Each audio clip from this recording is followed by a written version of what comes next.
Hey Alpha fam, welcome back to another episode of Alpha Commission. Today on Alpha Commission, of course, we're going to go over that sideways action on the Bitcoin chart, as well as a little bit of pumpiness in the altcoins here. Guys, please don't forget that we do have the FOMC meeting tomorrow, the Federal Reserve meeting to make some type of new interest rates. Currently, the majority of the market is believing that there's going to be a 25 basis point increase. If it's less than that, then the markets could pump. If, of course, they do like a double whammy, like 50 basis points, then the markets will dump. Overall, if it's just 25 basis points, it's as expected, and probably whatever patterns are on the charts will play out. Now, the wild card here is that if the Fed says that it plans on making more interest rates in the future, that could also dump the charts. Now, if the Fed says that they're probably done raising rates for the year, then that could just have charts skyrocket. So, guys, pay attention to those fine details. I'm giving you the alpha key in advance so that tomorrow, 2 p.m. Eastern Standard Time, you can know what to look out for when they have the conference around 2:30. Guys, let's just jump straight to the charts. As you can see, we did have that mean regression play that we were looking for back here, and of course, we did get a nice 10% move out of that, not just once, but twice. So congratulations, Alpha Fam. You guys are absolutely killing it. Then we also played this attempted breakout, which did ultimately fail, probably because of the interest rate stuff going on this week, where there was just a massive fake out and then a kind of a washout of the market there. And we did get that play. Of course, you should take your profit at resistance, but of course, you would be forgiven for just being hoodwinked and bamboozled by these kind of huge U-turns that the market has been using just to shake people out, right? Shake them up and shake them down so that they lose their coins. And it is very treacherous to be trading right before the FOMC, the Federal Reserve meetings. Guys, you guys are doing a good job. Just remember to use your stop losses. Remember to take your profit regularly, and don't be greedy for those bigger moves. Okay, if you're making just a little bit of percent gains at over and over again, it's really going to add up rather than trying to wait for 30% or 50% or 100% gains, and then you just get shaken out of the market, right? So I'm going to go ahead and show you something using the 6-hour chart, because the 6-hour is quickly becoming my favorite, of how we could have interpreted the market. And guys, like, F your feelings, okay? F my feelings, okay? Our feelings don't matter. The market doesn't care about our feelings, okay? So what we're really looking for is, you can see on the background, I have these gray bars. It's kind of a rough estimate of support and resistance. We have kind of a zone higher than this gray line, but we did max out there, so I just put that gray line there. Overall, we did have this zone right here where we bounced off of. We attempted to take out this high, weren't able to do it. It just kind of dumped us down because this wasn't very exciting. We did end up holding on to this gray level over here, not just once, but twice, and we're doing it again a third time. But what you can see is that there is a little bit of accumulation going here on here, perhaps, in that we have 1, 2, 3 rising lows, right? So basically rising valleys, higher lows over here. And that usually is a good indication there's a little bit of accumulation going on, just like we had, 1, 2, 3, kind of dumps over here. And that would suggest, that perhaps there was going to be another dump if this one failed. So just giving you a little bit of perspective on price action, and then also how these support and resistances, are kind of useful to have in your mind. We almost came down to this one and broke it, but actually we ended up front running it, so no big deal over there. Guys, if we throw on our EMAs, you can see just how helpful the EMAs are to us in that we did see that we had the yellow line and the red line here. We had a 921 squeeze to the upside. That squeeze slowly played out, and we were hoping to ride above the 9, that red line, and just get up to the next resistance level. But in fact, it ended up squeezing to the downside right here. And so, without me needing to tell you, without any influencer or any other shill needing to tell you, you could have seen on the 6 hour here that the 9 and the 21 were starting to squeeze negative, the opposite cross that they had over here when we shot up. And that should have been your cue that we were probably going to take a big dumpola to the downside. Now, why was I still bullish up here? Because we hadn't crossed the 9 to the downside. We hadn't been squeezing with the EMAs pointed to the downside as we were on this candle. And so it would have been impossible for me to be bearish on this moment. Plus, that candle was some nice gains if you were sniping that on leverage or something, right? It's just that the market made a U-turn. Some whales or some institutions or some exchanges just dumped on our heads, and then that squeezed the EMAs to the downside, where we did catch support on this 200 EMA, not just once, but twice, and 3 times, and 4 times now. Okay, so this EMA, this 200 EMA, has been very supportive for us. It is very hard to break, and so that's usually a line where you can count on some type of support. I'm just trying to give you some insights here. And what do we see forming here? Well, you do see that the 21 EMA is starting to slow down. You do see that the red one here is starting to go sideways. And so if we get some price action in there, maybe we can have another squeeze to the upside. So guys, you can just use EMAs. You can just throw them on your chart. And even if we just make it even more simple and just take off some of these other ones, right? And you just leave, maybe the 200s over here, okay? And then we can just basically see the 9, the 21, and the 200. And you can see how they're interplaying here, okay? And then we can just zoom out.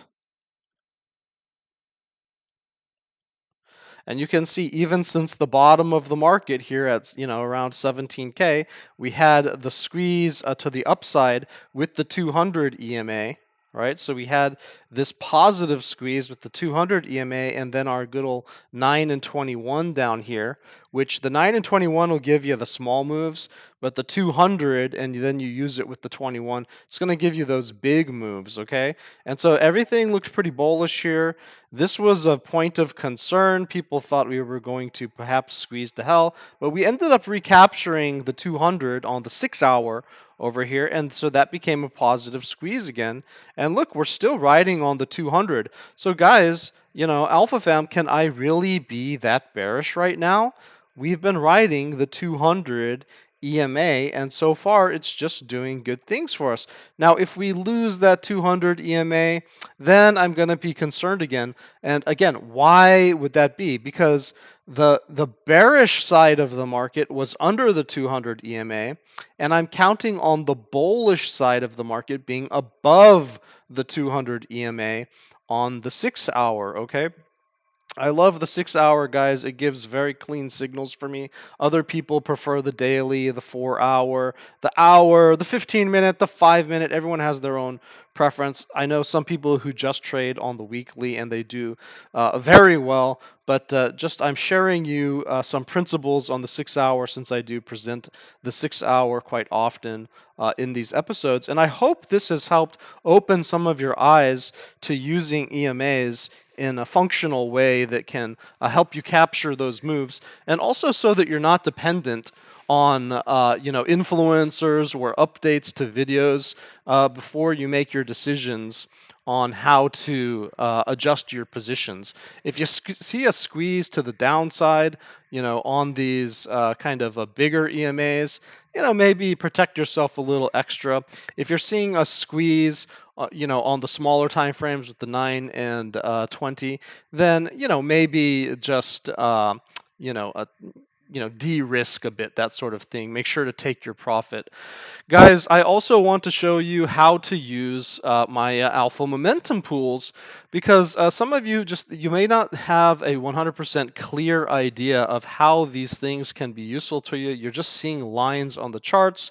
And so for just some proof in the pudding, let's go ahead and throw on some alpha momentum pools that I drew out on the 6 hour a while ago. So this would have been multiple candles ago, right? So it would have been this bullish one, right? When I was bullish, right? I thought, yeah, it looks like we're gonna, pump up and maybe flip this area and keep it going. Well, look, I had the hold current momentum level here at 29,660. We weren't able to close the candle above it, right? The volatility pivot was right there at 29,642. We weren't able to close a candle over it. And anyway, when we lost it, we would have had a bearish bias. The volatility pivot is perhaps the most important line on these charts for me. If we're underneath it, we're biased to the downside. If we're above it, we're biased to the upside. Now, this does work with the pool overall. If price action is above the pool and the volatility pivot, then I'm very bullish. If price action is below the pool and below the volatility pivot, as it was right here, then I'm very bearish. And look at this candle. Look at this candle, Alpha Fam. You can see what happens when you get underneath the alpha momentum pool and you're underneath that volatility pivot. You're just going to take a big dump. Hola, guys. Okay, so this is what can happen if you're not paying attention to these key levels. And by the way, okay, we didn't know that this candle was going to come down here. Look at how that candle closed perfectly on this add and subtract momentum. Now, it did just push through the neutral point of control. But anyway, that's just because of how big the magnitude of this bearishness was. Some institution really dumping just all at once or something, trying to shake people out.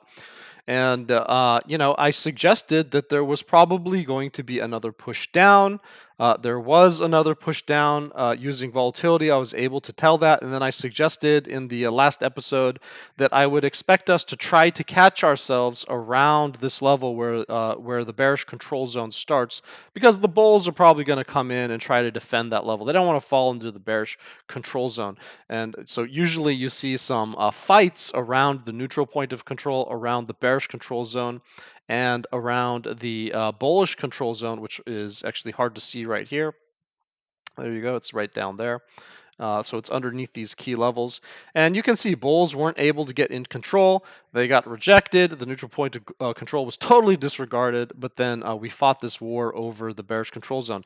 And this was back on April 30th. Okay, so it's been a few days now. But you can see that these alpha momentum pools, the structure that I put out for you on the 6 hour, it's been working for multiple days. Okay. So these key lines, you can just put them on your chart. They're going to give you a fair representation of what, in general you can expect. And then if you use it in combination with your EMAs, as I just taught you, then you can see, oh, hey, look, we're losing alpha commissions, additive subtract. We're losing the momentum pool. We're underneath the volatility pivot. That's probably not good. Oh, look at our EMAs. Like, we're falling underneath this. Look what's happening. We're squeezing on our EMAs. Probably that squeeze is going to continue. Oh, hey, look, we're starting to bump into the 200 EMA. Oh, hey, look, Alpha Commission has the bearish control zone down there. Probably we're going to get a little bit of a fight down here. And so what happened? we squeezed down, we bounced off the 200, and then we're starting to have a little bit of a war over the bearish control zone. Does this make sense to you, Alpha Fam? Is there a logic, right? Is there a method behind this madness? Do you like these lines? Are these lines helping you make decisions? Guys, these lines, I put them there on the chart for a reason. This method works, okay? In conjunction with your EMAs, you don't want to just take my word for it. What if I make a mistake, right? In conjunction with your EMAs, you can have a visual interpretation of what's going on in the charts. Now, if I do the daily, that's going to have a higher time frame magnification, right? If I'm using the 6 hour, it's going to be better for those smaller time periods. Let's jump down to the 1 hour chart, but leave that 6 hour interpretation up there. You can see like how this little fine little dance, look at how they played around with this additive and subtractive momentum level, right? The add or lose momentum level. And look how it got rejected off of the general continuation right here. So on the smaller time frames, right, we're now on the 1 hour, but we're still looking at that 6 hour setup. We can just see how we had plenty of opportunity, multiple hours to figure out, uh-oh, we're losing that hold momentum. Uh-oh, we've lost the volatility pivot. Uh-oh, we've lost general continuation. Uh-oh, we're losing the add subtract momentum level. And then that would have been the final straw when you also saw this squeeze on the 1 hour as I taught you with the EMAs. Okay, and then where did we get a little bit of a bounce? Oh, hey, look at that. The 200 EMA. All right, the 200 EMA on the 1 hour. We got a little chop in there. We got rejected by the 9, so this thing continued to squeeze down. We got rejected by the 9 here, got continued to squeeze down until we got to that bearish control zone. And then the war started, and bulls are trying their best to get through here. Now, on the 1 hour, the bulls have the 200 overhead, and so they're kind of fighting that resistance. But if they're able to squeeze through that, they're going to be able to regain some ground. Probably that neutral point of control is going to be the next contested area. Even though we broke through it here, it is possible, of course, that we could break through it again, right, to the upside. So I just want to show you how all of this logic works together, why I use this method, and also how I use it in conjunction with EMAs to make an effective trading method. Now, does that mean that I am a perfect trader? No. Does that mean that I make mistakes all the times? Yes, because I'm an emotional person, right? I'm a human being. And so, guys, when we were up here, I disregarded some of my own rules, right? I traded this to the upside and I got super bullish. I thought we were going to continue. But the beautiful thing about this method is if I put these lines on the chart, guys, then you can make your own decision and you can say, oh, hey, that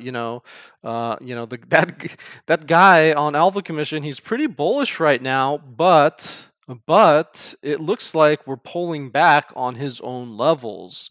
And so I, as a rational person watching these videos and trusting the chart more than I trust influencers and just stupid people on Twitter or YouTube, I'm going to make the decision that if I see next like a little bit of a squeeze to the downside on these EMAs, maybe I'm going to protect my position. And so I'm not going to be a victim of this dump, and I'm not going to get back in until on the smaller time frames I'm starting to see structure built around a significant level, and then perhaps a bullish crossing on the EMAs.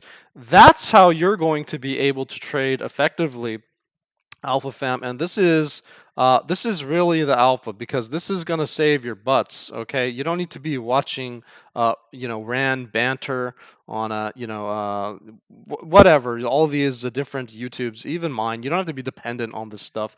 Guys, you can make decisions for yourself, and what I'm trying to do is offer something that no other channel out there does offer, which is I give you these key levels.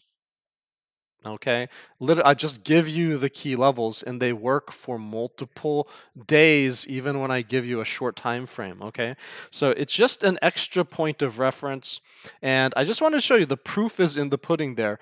Now, of course, I could update this, right? So we did end up having a little bit of a pullback, and so I gave an update. This is probably from the last episode when we started to just retract significantly, and then the levels were up here. And what can you see? Well, basically the same thing, right? Let's jump over to the 6 hour. You can see essentially the same thing. Okay, it's just the alpha momentum pool got moved down. The volatility pivot came down a little bit because it does come down with price action. The bullish control zone remained pretty much where it was. The bearish control zone remained pretty much where it was. The neutral point of control just shifted slightly because we had a little bit extra weight as we start to push down. And you can see that these were our new thresholds. Now, it didn't invalidate the previous setup. It just gave a little bit more fine tuning, right, for on the update. Especially the volatility pivot coming down, that's helpful to know. But as long as it's overhead, that's just the key point. We still had pressure to the downside. So I'm going to go ahead and just show you the new 6 hour. Okay, we've been looking at the past ones just for transparency. Okay, just to be honest with my viewers and to show how even if I'm bullish, F my feelings, right? The alpha momentum pool rules, okay? The EMAs rule, okay, guys? Respect the EMAs, respect the alpha momentum pools because these things are the real deal and our feelings will just get us trapped, okay? So these are the new levels that I want to give you guys as of today. You can see that 6 hour volatility pivot came all the way down once we ended up getting this wick to the 200. Then we had a nice bounce. We had a little bit of a war at the bearish control zone, and this little war that we had brought the volatility pivot all the way down, and that's why you saw this sudden spike in the last 6 hour period. Now we're about to close the 6 hour time frame in about 10 minutes. Okay, so if we close here, what's the first thing that you can see, Alpha Fam? Well, we're in the middle of this 921 EMA squeeze on the 6 hour. And so there is a possibility that this thing can continue to rise. Where is that going to be validated? It's going to be validated when the 21 turns up. Currently, the 21 is pointed down a little bit. And where will the 21 turn up? Currently, it's located at my neutral point of control. And so if bulls are able to recapture the neutral point of control on the 6 hour chart, what you're going to see is a squeeze that could potentially take us at least up to this resistance, but probably back up to the bullish control zone. And all of this will have been just a shakeout, fake out, perhaps even foretelling continuation to the upside should we be able to take out that bullish control zone. No guarantee of that. The squeeze doesn't tell you how far we're going to squeeze. You could literally just get up here, start rounding out again, and then go back down, right? Like we've seen this type of weird price behavior before. But the key point is you can follow your EMAs, and you also have these nice clean lines to help be your guide. And currently, if we do close here in 8 minutes now, we're going to be above the alpha momentum pool. And so we're going to be above the alpha momentum pool and above the volatility pivot. And that suggests bullishness on this system. You combine it with the EMAs, you say, yes, we have heavy support. That 200 is like an armored tank, very hard to break. So we have strong support below us. And then we also have our our kind of secret weapons here, the 9 and the 21 EMA potentially squeezing us to the upside.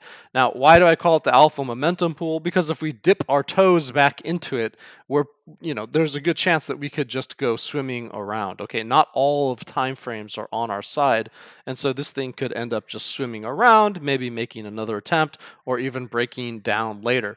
You're just going to go for a swim in the alpha momentum pool. It's not anything special. It's just an indecisive region. I'm going to be biased to the upside above the pool when the volatility pivot is at our back. I'm going to be biased to the downside when we're underneath the pool and the volatility pivot is over our head. Okay, see how that works? Just trying to explain my system to you and how effective it can be if you are a robot and if you don't let your emotions, the way that I do from time to time, interfere with your trades. Guys, this is a very objective system and it does work. Let's go ahead and throw the daily on there for you. And so if we jump over to the daily chart, you can see that this is a little bit more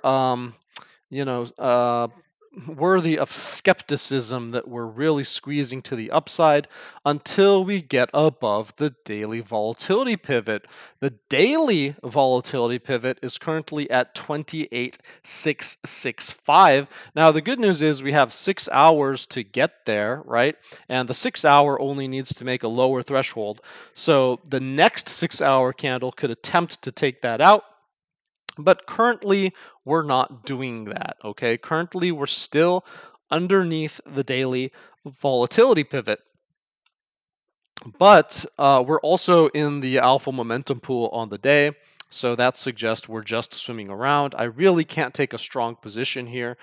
Should we get rejected from the daily volatility pivot, and we break underneath the hold momentum level here for the alpha momentum pool, then we're going to have the volatility pivot as a headwind, and we're going to be underneath the momentum pool, and that could send us down to the bearish control zone on the daily for a second war, okay? Because it's not like the 6 hour is going to define everything, right?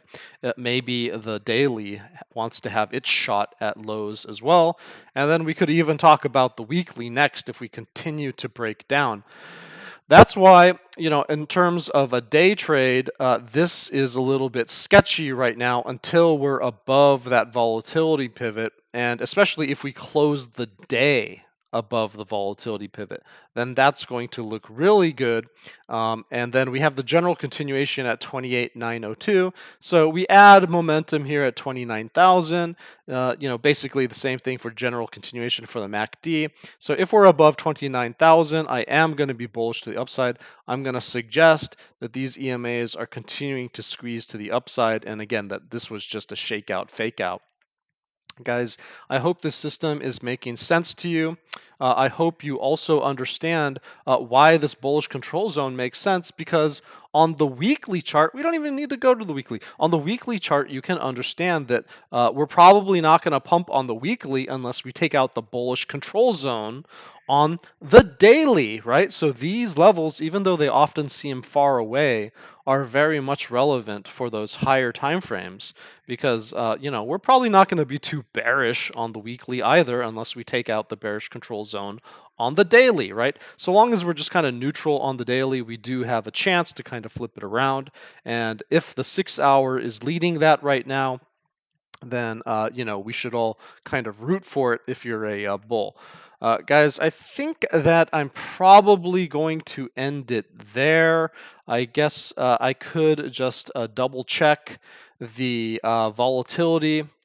And currently our volatility is still continuing to contract on the day.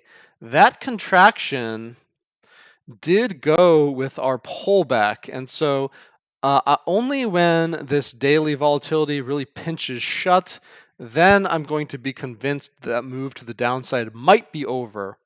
But currently with it left open, again, just on the daily, I'm a little bit skeptical, okay? The good news is that on the ADX, that negative pump to the upside is starting to cool down. The ADX is cooling down, and the DI negative is cooling down.